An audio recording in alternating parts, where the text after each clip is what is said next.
It's the AC/DC Beyond the Thunder podcast. With your host, Kurt Squires.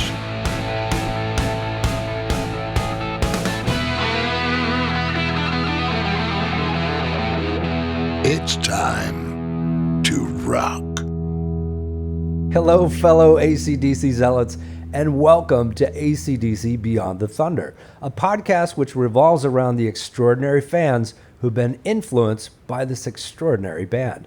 However, we're flipping this episode on its head and introducing you to an extraordinary man within the music industry by the name of Phil Carson.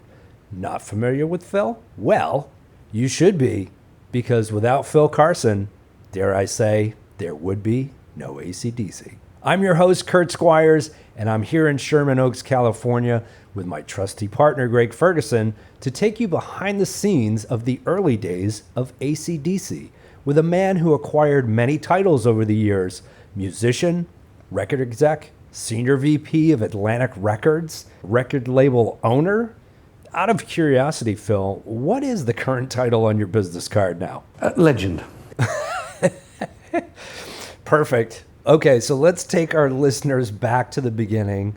How did you get started in this industry? I loved the music of Elvis Presley when I started, and the rock and roll was just beginning.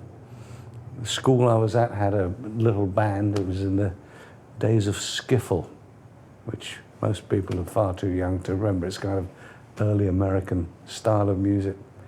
And I just hung around the school band, and when they would stop rehearsing, I'd pick up a guitar and play it. And I just got bitten by the bug of being a musician, and eventually ended up playing with some quite well-known English rock bands of the early 60s era, very early 60s era, I hate to say. I was in Dusty Springfield's original group called the Springfields, a couple of other bands that had hits. There was a legendary English producer called Joe Meek, and I was fortunate enough to be in a band that he produced.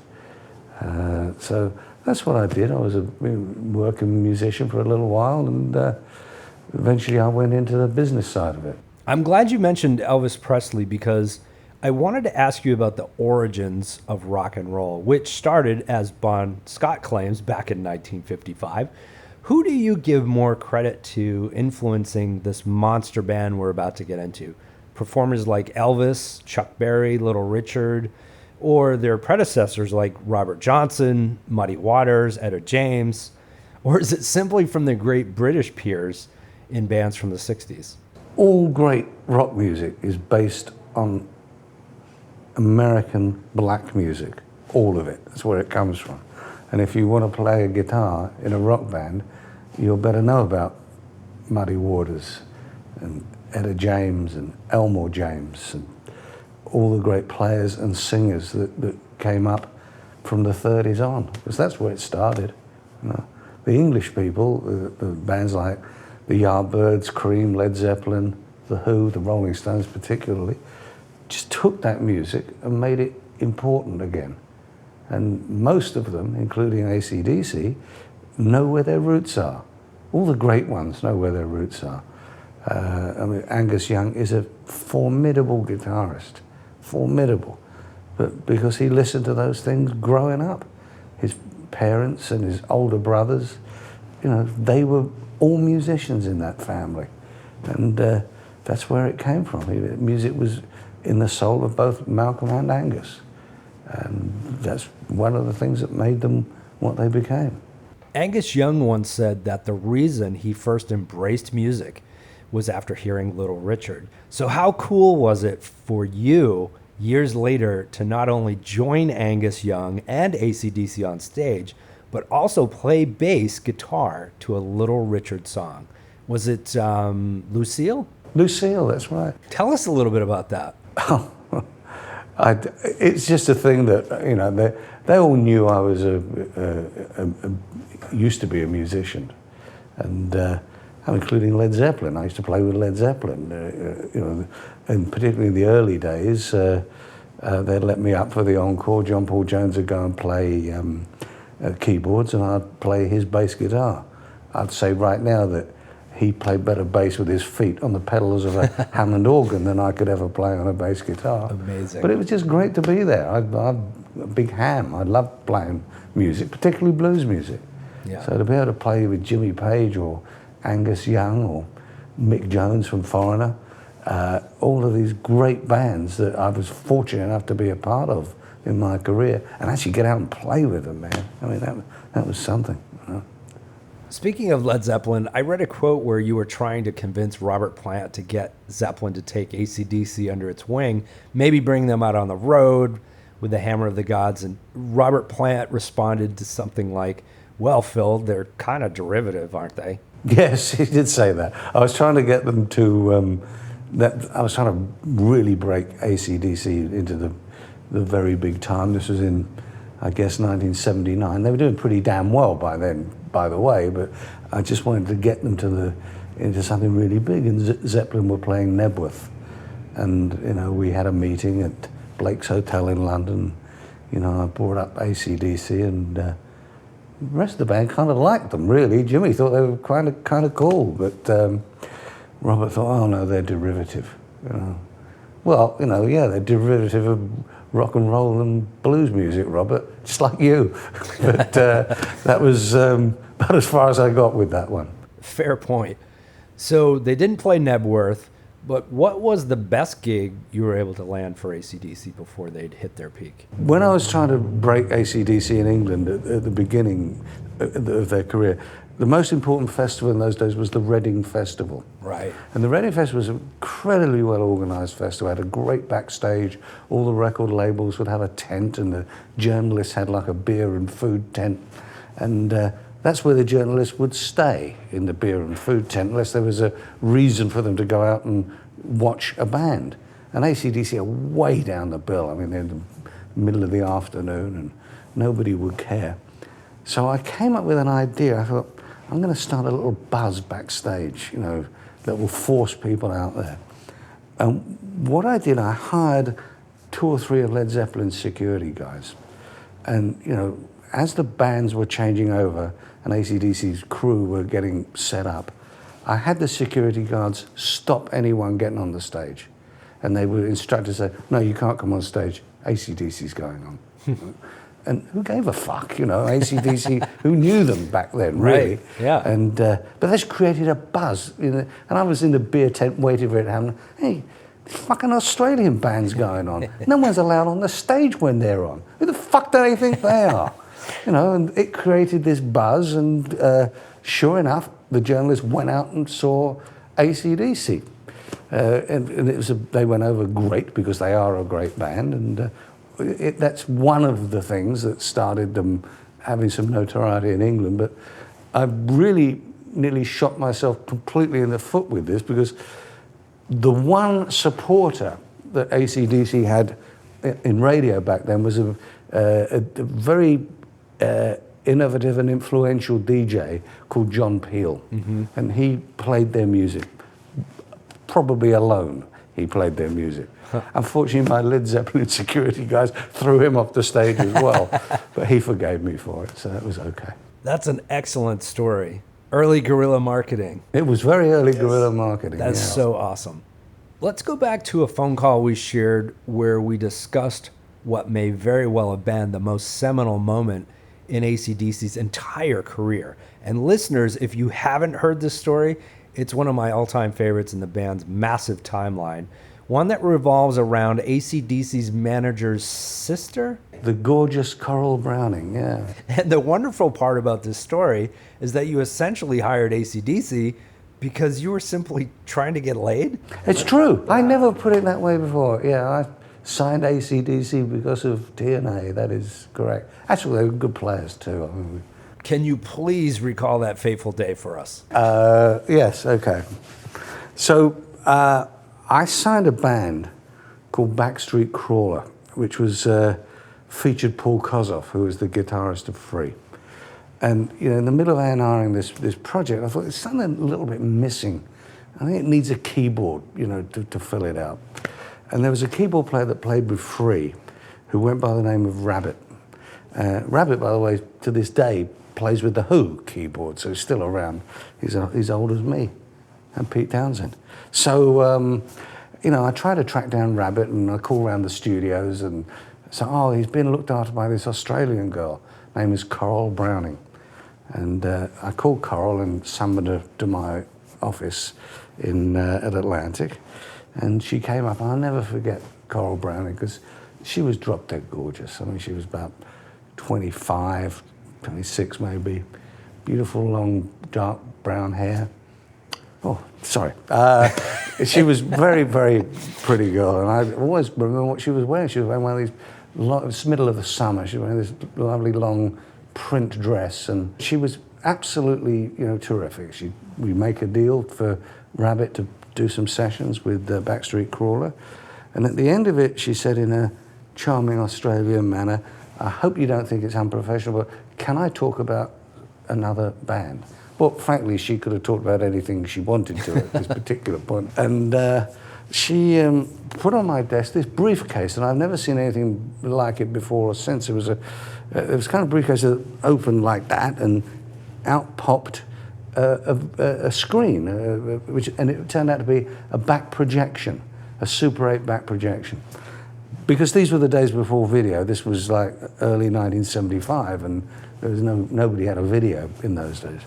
And anyway, it was AC/DC doing a Long Way to the Top live in some club in Australia. Wow. And, I recall that I stopped it halfway through. She said, "Well, don't you like it?" Well, look, you didn't want to be too enthusiastic because it costs more money if you're enthusiastic. So I said, "Well, they're all right. Yeah, sure, they're all right." And you say the record company in Australia is sending them over here to do some showcases, right? She says, yeah, I've booked these 4 shows and I just want you to come.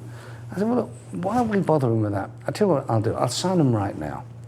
But the record company can still send them over, but they can pay the money to send them here, and I'll put them on the Backstreet Crawler tour. So she said, you can do that? I said, I can do anything. Anyway, the long story is that, they came over, and that's how they started in England. Unfortunately, we lost Paul Kozoff, before the tour started. So right. the tour never took place. He died. And I remember that. But we called her little brother in Australia and made the deal over the phone for 15 albums. And I think the initial deal was the Australian record company had to send them over to do the tour. They'd already paid for the first 2 records, by the way, which was High Voltage and TNT. Mm-hmm. And I compiled the first release of AC/DC outside of Australia, was compiled from tracks from those 2 albums. And we called that album High Voltage. High Voltage, that's right. And I think the deal was I paid them $25,000 an album delivered. And incredible. Which means that they give you a finished album for $25,000. Right. And I think I did, I know I did a deal for 15 such albums initially. 15 albums, that's unheard of. So that's how that's the signing of AC/DC. What an amazing moment. The fact that you could hear the music of AC/DC and also had that rare visual cue must have been a crucial 1-2 punch in making a decision about the band's future, and a band 10,000 miles away from London, for that matter. What was your initial reaction to both the music and visual together on this little device? I had Bon Scott, stripped to the waist, playing the bagpipes, and Angus Young in the school. I thought, this is great. This is rock and roll, See, this is 1975. And in 1975, I was the guy looking after all the English bands that we'd signed, like Yes, Emerson, Lake and Palmer, and more importantly, Led Zeppelin. And I was very close with Led Zeppelin. I developed a very good relationship with them. So I would go on the road all over America, in fact, all over the world with Zeppelin, which gave me an edge in England as an A&R guy at a record label, because I actually knew what was happening. The other bozos had no damn clue, because they didn't get to America as much as I did. Right. So I really thought that I could take AC/DC and get them on the radio in America, and that the American people would like them. Turned out not to be the case, of course, because the first album came out to miserable reviews, this high voltage record, and sold a princely 7,000 copies in America. Wow. In those days, if it was on Atlantic Records, it almost certainly just sold 100,000 records anyway, because that was the rock and roll label, but not AC/DC. It got no acceptance whatsoever. So no traction in America, which is true because I don't remember hearing the name AC/DC until 1979. Certainly there was very little airplay, if not any. Apart from one DJ in Philadelphia, I think he was at the radio station, which was what we then called the FM station, was YSP. And I remember he made a review, he said, AC/DC don't rock and roll. AC/DC are rock and roll. I thought, wait a minute, yeah, that's right. So they gave me a lot of heart, to keep working the band. Gradually, we started to get some traction in England and in Europe, but nothing in America. In fact, when they delivered the second album, the A&R staff in America said, "Oh, this is terrible. I mean, this is nothing.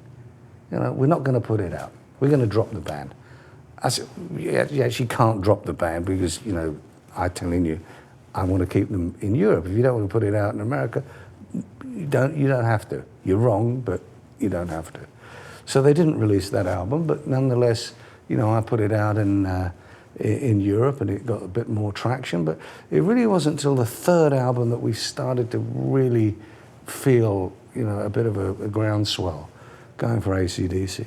And that's kind of what started the thing moving along. And it took a long time to break AC/DC.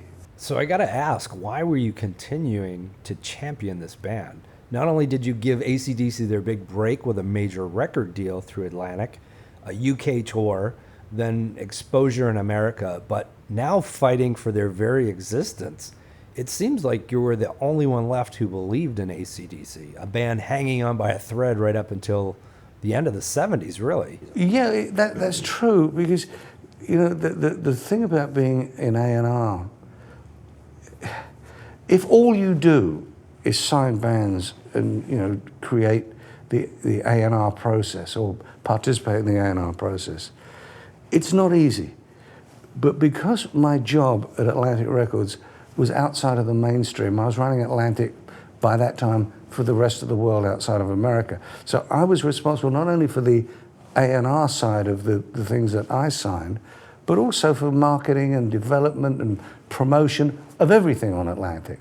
So fortunately, I had the power back then to push the button and make sure the records got promoted properly. And AC/DC was a band that I thought were unbelievably fabulous and that really could sell. So I spent a lot of energy, time and money developing them. And they were such hard workers, man. I mean, there's nothing that they wouldn't do provided they could see there was value in it. They weren't a pushover at any time by any means. But, if you said, "Look, guys, I want you to go right after you play in Stockholm, I've got to put you in a car and you've got to drive 10 hours to be in Copenhagen in the morning to do this important TV show. I think it's important." They're there. I mean, those guys would do anything if they could see there was value in it. And they would sleep on the floor of people's houses. My record company representative in Scandinavia, he didn't have money to spend on them, but he took them into his house. They're sleeping on the floor of his house, man. If the band would do that, then as a record company, you ought to be participating and joining in the process. And I did, and a lot of my people did. And eventually, even the Americans caught up with the process and got behind it. Well, Phil, we salute you for working hard in those days, for never giving up, and truly believing in this wonderful thing that we all share and appreciate called AC/DC. Tell us about, you had mentioned marketing and promoting AC/DC. How did that come into play back then? You already had a great band name. You've got the schoolboy antics. Atlantic then serves up a great new logo, which we all know now as the Gothic AC/DC logo. How important was all of that outside of AC/DC's catalog? Well, of course, it all played into it. Nobody was doing what they did. I mean, they came to Atlantic got a great logo. Yeah, Atlantic created that logo, the one that they have now, because it was different originally. So we had a fabulous name of a band. AC/DC is a great name for a band. The logo said it all, and the image of Angus and Bon. You look at the damn thing, you knew it was rock and roll.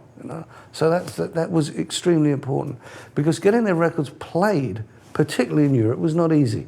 So the marketing was very key.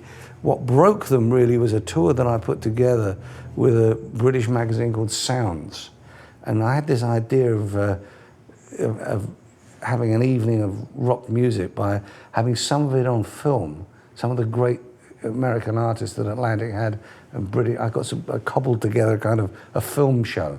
So, and if you had your copy of Sounds with you, you got in for half a dollar, 50 English pence, to go into a club and see the Atlantic show with all these the bands on film and AC/DC live.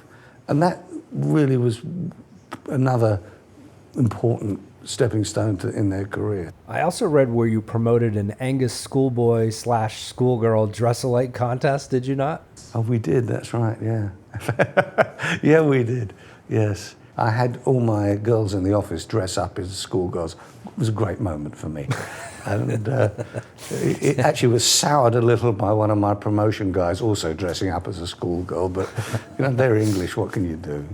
But yeah, that worked. We had the first air guitar contest for AC/DC right.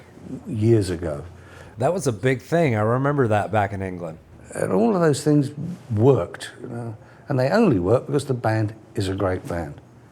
You mentioned Bon Scott. We all know that he was this great character, a true, authentic rock and roll pirate, if you will. Can you tell us a story about Bon that nobody's heard before? Bon was a great guy. I mean, I really have very fond memories of Bon Scott. He enjoyed a drink, playful, fun, great singer. And back in the early days, he used to carry Angus around with him on his shoulders. He'd go out in the audience, and in the earliest days, they had an extension cable, with a roadie going behind him. But eventually, I think I managed to get some money together to buy Angus one of the very first radio systems. Yes. So that made a difference. I do remember one day in the Hammersmith Odeon, when they'd sold out the Hammersmith Odeon. I was there with my wife, who used to run a TV show called The Old Grey Whistle Test, and she and Bon were very friendly. And we're standing at the side of the auditorium, and he's coming out with Angus on his shoulders, and gives us my now ex-wife a nudge with his shoulder, and whirls round, and Angus's guitar clips her right in the mouth. And broke her tooth. Oh. So we had to take her to get that fixed. But that was courtesy of Mr. Bon Scott. Oh, man. He didn't mean to do it, of course. Tell us about hearing the devastating news about the death of Bon Scott and the transition of new singer, a blue-collar Geordie by the name of Brian Johnson. Brian, obviously, when we lost Bon, Peter Mensch was managing the band at the time. Peter Mensch is a legendary manager. I think he has the Red Hot Chili Peppers and Metallica, but an absolutely brilliant manager. And a lot of the success that they had in America is due to the groundwork that Michael Browning originally started, and that Peter Mensch took to the next level. Terrific manager, and. He and I were in America on our way back from a meeting at Atlantic together, and we were at the desk checking in, and that's when we got the news that Bon passed away. As we were on our way back, about to get on a 7-hour plane ride to London, we had to travel with that awful news that Bon had died. Wow. And they replaced him with Brian, who I knew, the band had already met at a concert up in Newcastle. I knew him from the band Budgie that he was in before. Wow. And it was a very sad moment losing Bon, but Brian really stepped into that position. He came in as an employee of the band, just on wages, see how it would go. And of course then he wrote every song on Back in Black, the way Angus and Malcolm would deliver songs. They'd write a riff and start working on it, and then Brian crafted all the songs over their riffs. And Brian's approach to writing reflects his personality. He's a fun-loving guy with a wry sense of humor, which comes through in his lyrics. His lyrics are amusing. There's a lot of amusing lyrics, but they're never cheesy. No. He's very clever. They should use him to write songs now because they'd be a hell of a lot better than what they're doing. Well, we've touched upon this very subject matter in previous interviews and how sorely missed Brian's point of view is. Here's a guy who's written some of the most classic AC/DC anthems, fantastic melodies, even explored writing a Broadway musical. Well, he writes great songs. In fact, I've still got the songs that he had ready for this album. So Brian wrote lyrics for Black Ice. How are they? And they're uniformly excellent. They're really symptomatic of the great stuff that AC/DC broke through with in the Back in Black era. So can you see Brian getting the chance to jump back into the writing credits again? You do know how this business works, Kurt, don't you? If you write a song, you get paid for it, okay? So if you want to keep all the money, you better write all the songs. Gotcha. That's the reason for it. Gotcha. So if you want to hear some fantastic wordsmithing from Brian Johnson, you'll have to venture back to the 1980s when he last wrote lyrics for AC/DC. Were you with the band throughout that decade? No, I left Atlantic to manage Jimmy Page and Robert Plant in 1985. So the last concert tour that I actually came to see, I think was either Flick of the Switch or Fly on the Wall, I don't remember. And I just came to see them because I might see what my old mates were doing. You were infamously upset about Dirty Deeds being released after Back in Black had become a worldwide sensation in America. Well, yeah. No, I get it. I was confused at first, especially as a new fan. First, I'm exposed to AC/DC at the early age of 10. Their lead singer dies shortly afterwards. And then Brian Johnson comes in, fills these tremendous shoes, spectacularly, by the way. And then the next AC/DC release is with Bon Scott. I mean, was he back from the dead? I was young, but I wasn't from Australia or the UK either, so I'd never even heard of Dirty Deeds and High Voltage. So what's going on here? Yeah, the Dirty Deeds was one of the worst examples of record company greed that you will ever encounter. The Dirty Deeds was not released in America in the order in which it was delivered. They didn't want to put it out because they thought it wasn't a hit. Then after Back in Black had sold, I think 7 or 8 million, we were getting toward the end of that year, and Doug Morris, who was then the president of Atlantic, called me up one day and said, we've got an unreleased AC/DC album here. We're going to put it out. And I said, what, now? Right after you've just had, so you're selling 8 million songs with Brian Johnson, you're going to put out a Bon Scott album? Why would you do that?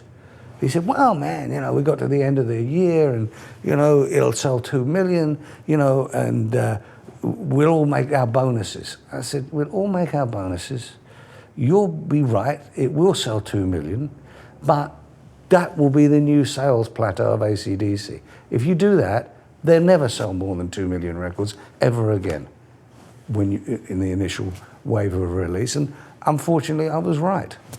I have a habit of being right, by the way.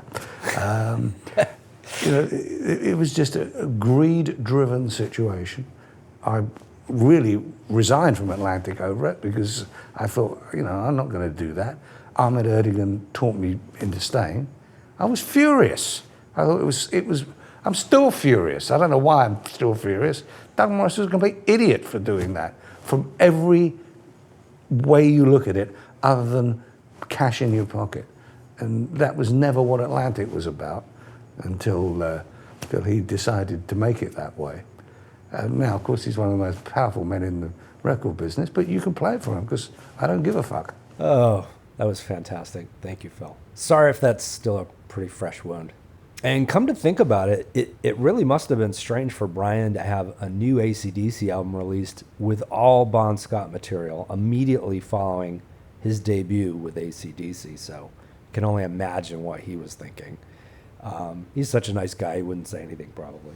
But so after your departure from Atlantic, you started a management company with a list of clients who aren't too shabby, including Yes, Motorhead, Foreigner, Bad Company, Robert Plant, and you even assembled the supergroup featuring Jimmy Page, Paul Rodgers, and Chris Slade called The Firm. But your relationship with Brian Johnson continues outside of AC/DC. Can you share some of the ventures you worked on together with Brian, including the task of trying to get that Broadway musical off the ground and even some voiceover work on the World War II Activision game called Call of Duty? Brian asked me to help him with various projects that he was doing. And so I got into it, and he started helping him with the Helen of Troy Broadway musical he wrote, which is fabulous. I mean, the songs are terrific in this thing, but getting a Broadway musical off the ground is not easy, as we all found. But during the course of this, I realized that he had a lot of other talent than just songwriting. And I wanted to try to encourage him to do some acting and some voiceovers. I managed Dee Snider, who's a major voiceover artist, and I thought it would be great to get him something. And how that happened was that rather lovely lady on a first-class flight, and he introduced me to her, and she is a consultant for Spark here, and that's how Brian came to do voiceovers in Call of Duty. Perfect voice for a sergeant major in that game. Let's switch gears a bit. Norah Jones, Celine Dion, Billy Joel, Big and Rich, Pat Boone, all very different musicians, and yet all have covered and connected with AC/DC like very few other bands can. Why? Because they're the real deal. Those two guys, Angus and Malcolm, initially put together a band that spoke to people. And, other musicians, they're people too. They feel what AC/DC, the connection that it has. I mean, one of the smart things that they've always done was to make sure the pricing was right.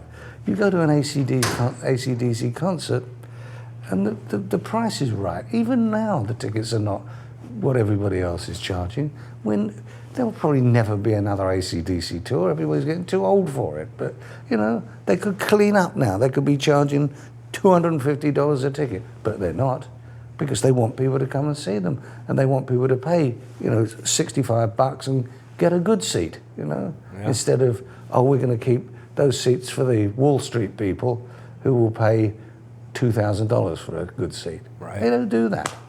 I mean, they are the real deal, and that's what other artists see, and that's why other artists endorse their work so well. That is such a refreshing answer, because the response that we typically get is that AC/DC are very authentic in everything that they do, sure, but you're absolutely right.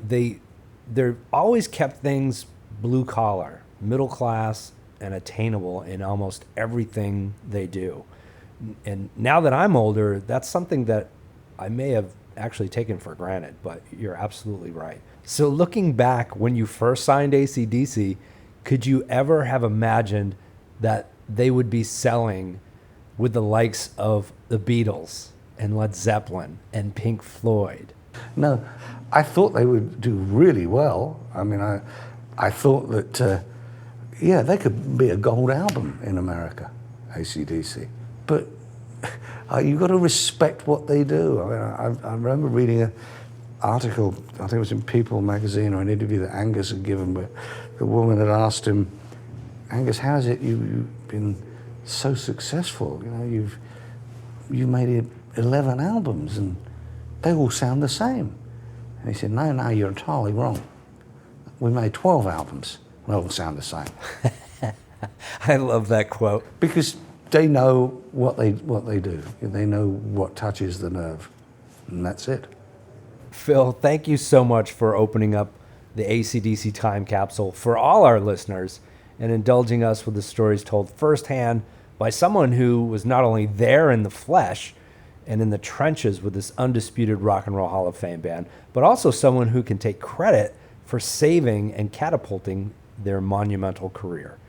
But before ending with our final question, I gotta know, what track is quintessential AC/DC to your very trained ears? And to be fair, let's do one with Bon and one with Brian.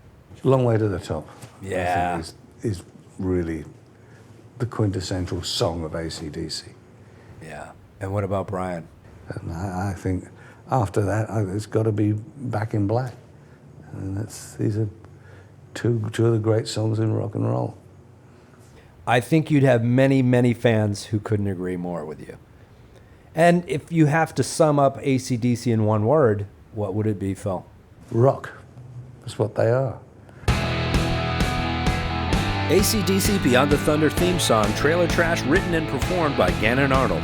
VO talent by Bruce Jacobson. Cinematography and sound recording by Greg Ferguson. Edited and mixed by Eric Kiel. Brand ambassador and marketing guru Gino Bona. Written, directed, and hosted by Kurt Squires. Produced by Gino Bona, Greg Ferguson, Eric Kiel, and Kurt Squires. AC/DC Beyond the Thunder is a Squires LLC current motion production. Copyright Beyond the Thunder podcast, all rights reserved. This has been a Nat Attack presentation. Shazbot. Nano Nano.